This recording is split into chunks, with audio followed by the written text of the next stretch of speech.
छोड़ी के बाहर में गई सोया हमरे उठा लिया सूख गए म्यूजिक डायरेक्टर संदीप प्रेमी। छोड़ी के बाहर में गई सोया मोरे उठा लिया सूख गई।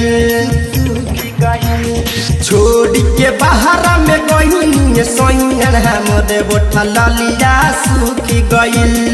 कान के बाली देवता गाली बाली के गजरा सूख गई। छोड़ी के बाहर में गई सोया मोरे उठा लिया सूख गई। छोड़ी के बाहर में गई सोया मोरे उठा लिया सूख गई। छोड़ी के बाहर में गई सोया मोरे उठा लिया सूख गई। याद आवेला राउर तो तकिया के दबा के सोइले। छोड़ के गईनी बाहर में सोइना दिनों रतिया रोइले। याद आवेला राउर तो तकिया के दबा के सोइले। छोड़ के गईनी बाहर में सोइना दिनों रतिया रोइले।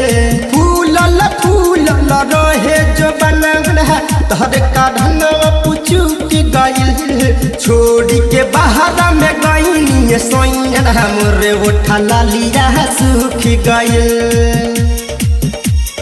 छोड़ी के बाहर में गई सोया मोरे उठा लिया सूख गई। छोड़ी के बाहर में गई सोया मोरे उठा लिया सूख गई।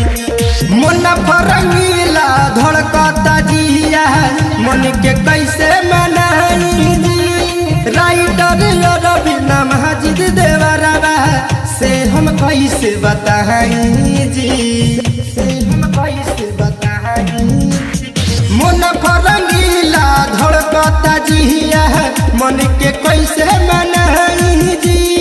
राइटर रवीना फिदा देवरवा से हम कैसे बताई जी। अफरोज फरमुल्ला जमलवा नसरुद्दीन सनावा सुसुकी गई। छोड़ी के बाहर में गई सोया मोरे उठा लिया सूख गई।